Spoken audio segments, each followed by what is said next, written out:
नमस्कार, मैं आपका राहुल गांधी बोल रहा हूँ। पॉडकास्ट के इस संस्करण में मैं देश के युवा की बात करने जा रहा हूँ। जब युवा अपनी शिक्षा, अपने भविष्य और व्यवस्था में जवाबदेही की मांग को लेकर सड़कों पर उतरे, तो मोदी सरकार की जवाबदेही क्या थी? मैंने हाल ही में द हिंदू में इसी विषय पर लेख लिखा है।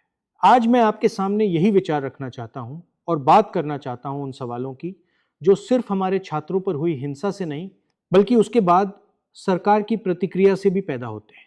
20 जुलाई 2026 को भारत के युवाओं ने एक निष्पक्ष शिक्षा व्यवस्था और पेपर लीक के लिए जवाबदेही की मांग करते हुए एकजुट होकर आवाज उठाई। हर जाति, वर्ग, क्षेत्र और धर्म के लड़कियां और लड़के वहां जुटे थे। उनमें न्याय मांगने का काफी साहस था, अपने संवैधानिक अधिकारों को समझने के लिए पर्याप्त विवेक था, अपनी ही पीड़ा पर मुस्कुराने के लिए पूरी संवेदनशीलता थी और उन्हें यह भरोसा था कि वे लड़ सकते हैं और जीत सकते हैं। देश ने इन प्रदर्शनकारियों को आश्चर्य और सम्मान के साथ देखा। जब वो गा रहे थे, नाच रहे थे, हंस रहे थे, एक दूसरे का हाथ थामे साथ खड़े थे, उनके प्रतिरोध ने न केवल उनकी अपनी पीढ़ी के दर्द को आवाज दी, बल्कि उन करोड़ों भारतीयों की पीड़ा को भी अभिव्यक्ति दी जो कष्ट झेल रहे हैं पर भय के कारण मौन है। ये प्रदर्शन भारत की शांतिपूर्ण प्रतिरोध की गौरवशाली परंपरा है। वही परंपरा जिसने हमें स्वतंत्रता दिलाई और जिसे संविधान का अनुच्छेद 19 संरक्षण प्रदान करता है। फिर भी सरकार ने युवाओं की आवाज को क्रूर दमन से कुचलने की कोशिश की। उन पर आंसू गैस के गोले बरसाए, कीलों से, जड़ी लाठियों से हमला किया और पैलेट गनों से हमला किया गया। 19 वर्षीय साहिल लोचब, जिससे मैं मिला, उसके शरीर के ऊपरी हिस्से में बहुत शीशे के पैलेट धंसे हुए थे। एक पैलेट उसकी आंख में लगा, जिससे संभवतः उसकी आंख की रोशनी चली जाएगी। लाठियां लिए पुलिसकर्मियों ने युवा महिलाओं पर बेरहमी से हमला किया, जिससे कई महिलाओं के निजी अंगों में चोटें आईं। नाबालिगों को लाठियों से पीटा गया, उनकी हड्डियां टूट गईं, शरीर पर गहरे घाव और चोटों के निशान पड़ गए। बिहार के सीवान में प्रदर्शन कर रहे विद्यार्थियों पर AK-47 से गोलियां चलाई गईं, जिससे अनेक विद्यार्थी गंभीर रूप से घायल हुए। इस अवैध और असंवैधानिक हिंसा के लिए किसने अधिकृत किया? मोदी सरकार अपने केंद्रीकृत नियंत्रण पर गर्व करती है।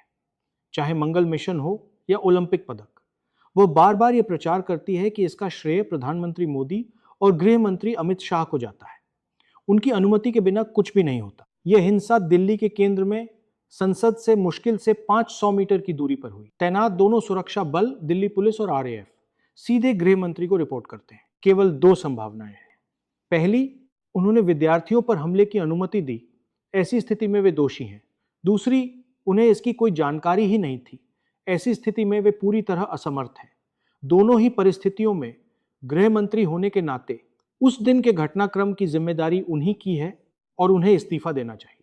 इसके बजाय उनकी चुप्पी यह साबित करती है कि वे विद्यार्थियों पर हुए हमले का समर्थन करते हैं। उन्होंने ना तो किसी जांच के आदेश दिए हैं और ना ही कोई बयान जारी किया है। उन्होंने संसद में आने से भी इनकार कर दिया है और हर दिन चर्चा की मांग के विपक्ष के दिए गए प्रस्तावों को बिना विचार के खारिज कर दिया गया है। उधर प्रधानमंत्री मोदी अपनी छवि बचाने की बेचैनी में अपने प्रचार तंत्र और गोदी मीडिया को सक्रिय कर चुके हैं। युवा प्रदर्शनकारियों के खिलाफ FIR और हिरासत की कार्रवाइयां लगातार जारी हैं ताकि उन्हें डराया जा सके। भाजपा के ऑनलाइन ट्रोल युवा महिला प्रदर्शनकारियों और उनके माता पिता को धमका रहे हैं, जिससे उन्हें सार्वजनिक माफी मांगने पर मजबूर होना पड़ रहा है।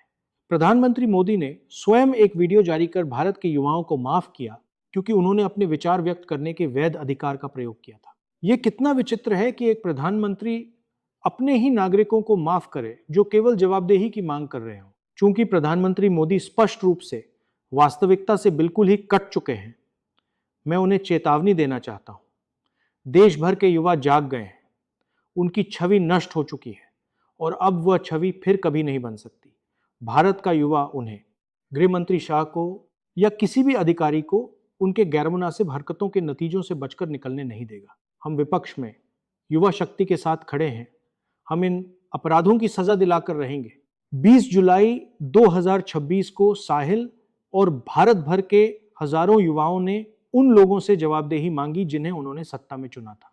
आज नहीं तो कल जवाबदेही जरूर तय होगी और हम ये सुनिश्चित करेंगे।